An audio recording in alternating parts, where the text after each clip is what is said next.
Man, I really love Saturday mornings.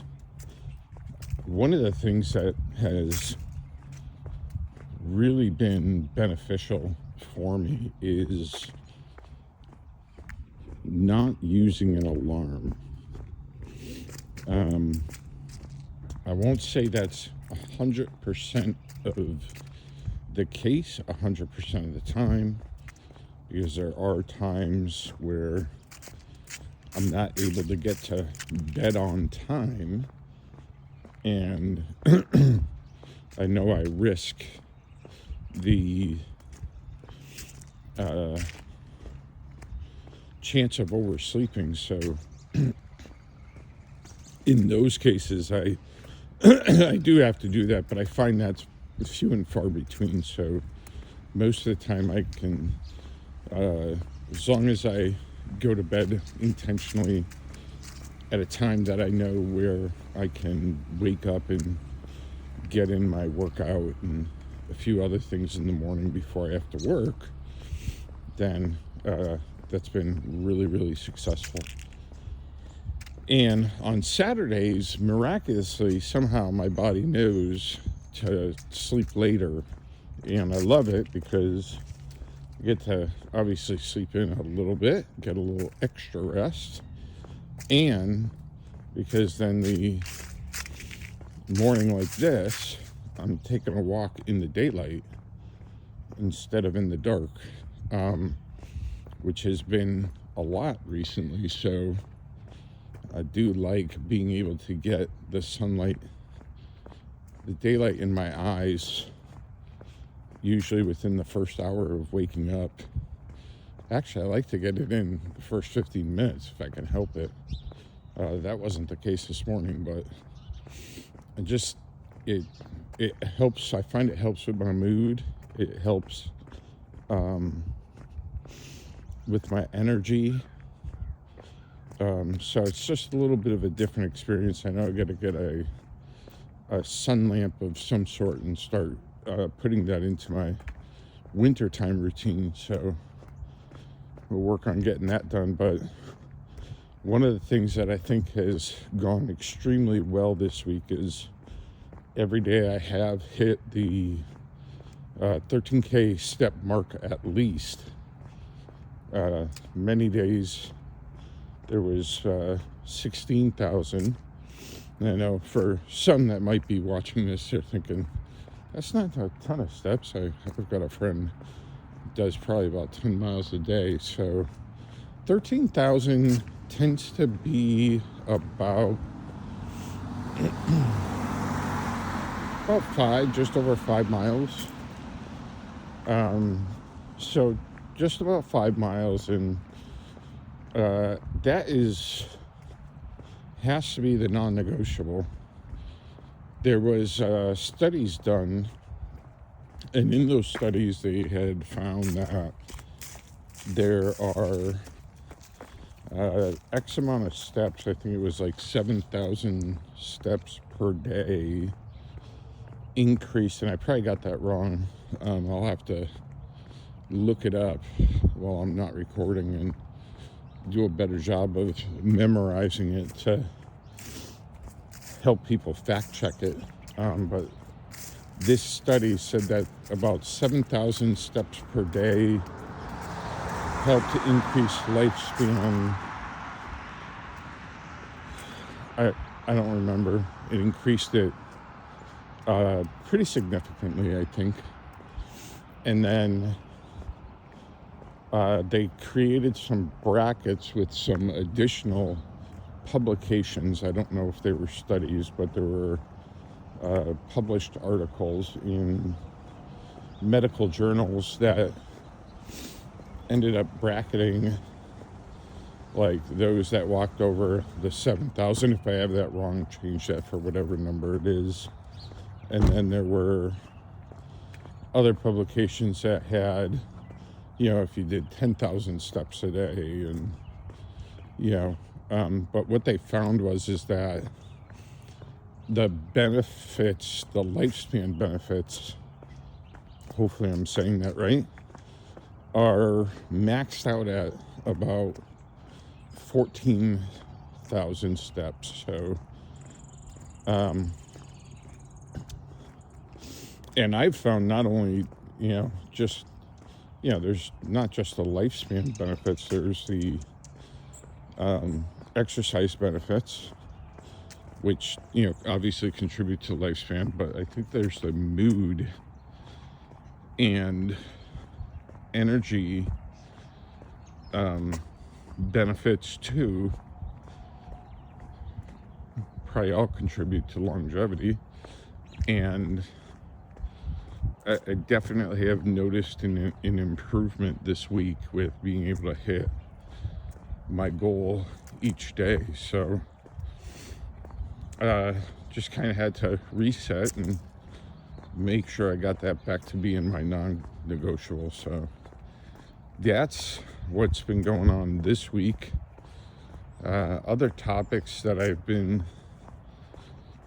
contemplating is, putting together some ideas, protocols, different strategies, tactics that I'm currently using into a Notion database, and just really kind of diving into more of why some of the things I'm doing are working the way they are. I mean, I know they're working and I see the lab results, but just goofy little things like I take taurine every morning, and how does taurine support my system, and how to know when to take it and things like that. I was using a coach who gave me a lot of the protocols really that I currently do for the last 6 months, but I need to delve more into the, why would he have prescribed this at this time? Same way that I'm doing really with my cardiologist, because that was another discussion that came up this week. It was a discussion with my cardiologist because I found I was on Eliquis, and it was the last medication I was on, and I completely misunderstood what Eliquis was for.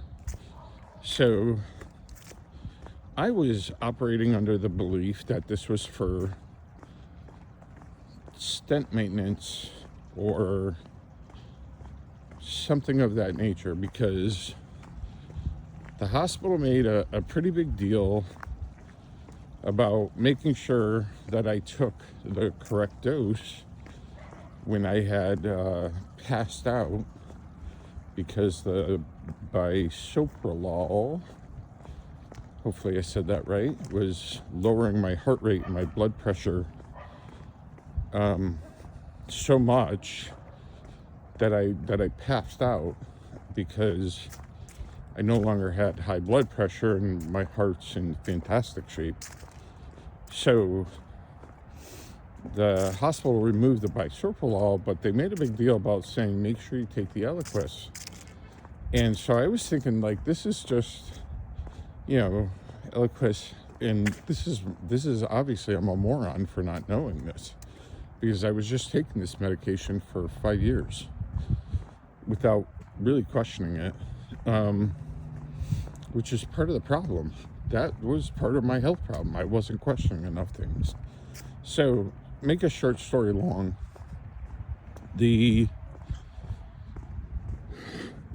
I asked my doctor, like, I think Eliquis is a little bit too heavy for general state maintenance. And my reason for saying that was because I keep hearing these commercials on the radio for Eliquis saying, don't stop taking without consulting your doctor, and how dangerous it is. And I'm thinking, holy cow, if this drug is this dangerous, it's not a drug I want to be taking. So I had already, the reason they were giving me a hard time in the hospital is because I was only taking one in the morning. Well, fast forward, because I was so focused on my supplement pill boxes, I subconsciously left it out of my daily regimen, and I didn't realize until 4 or 5 days later. And by that time, that's when I sent the message to the cardiologist and said, hey, I think this is a little heavy for stent maintenance. Can we get something a little more basic? And that's when he replied and said, Eliquis is not for stent maintenance, it's for stroke prevention because you have AFib. So I'm a little bit stunned reading this because, of course, I feel like an idiot for not knowing that. And then I'm sitting there,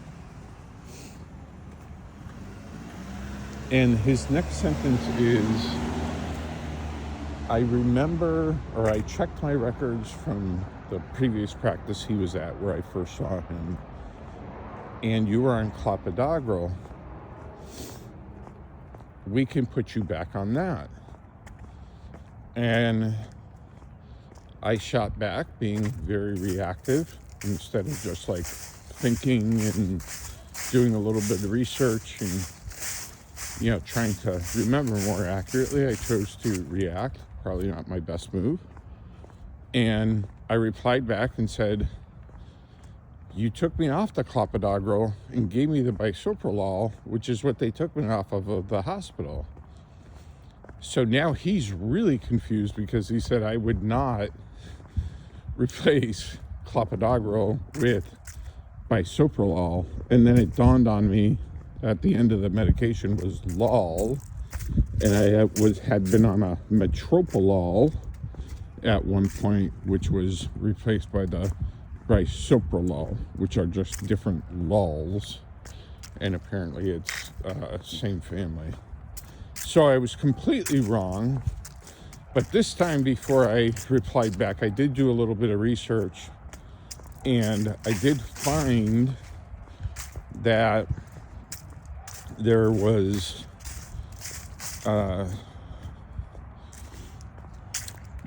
one mention of AFib, and it was during my heart attack in February of 2022. There have never, on any EKGs since that heart attack, none have detected AFib. Not once. That was the only time back in 2022. And apparently the Eliquis was to prevent stroke because of the AFib. So that is sounds like it's the standard prescribed medication for patients with specific conditions and AFib, because I don't think it's just the AFib. I think there are other factors involved. Possibly the coronary artery disease, possibly type 2 diabetes. I've got to do a little bit more digging.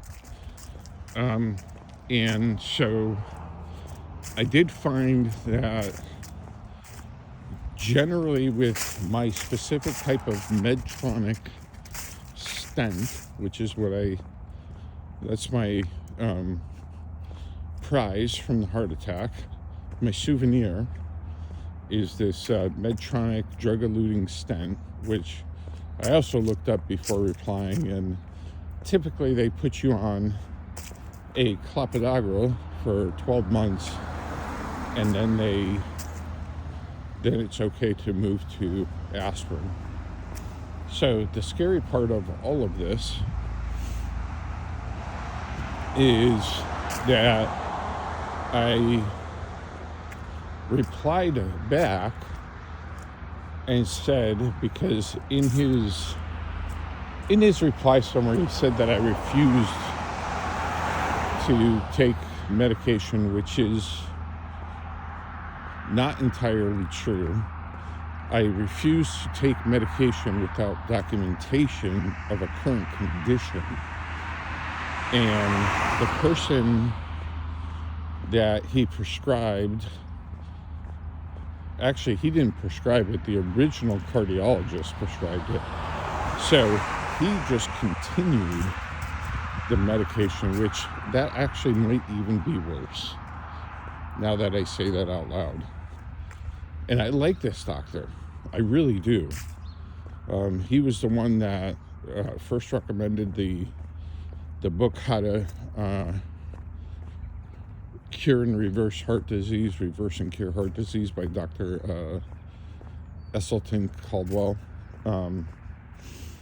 I probably butchered that name, but very, very good book. I do say that it is foundational to some of my nutritional knowledge for sure, and definitely responsible for me consuming way less by miles processed food. So very grateful for that recommendation. Although what's interesting is I don't think he actually ever read the book himself. Another story. Anyways, so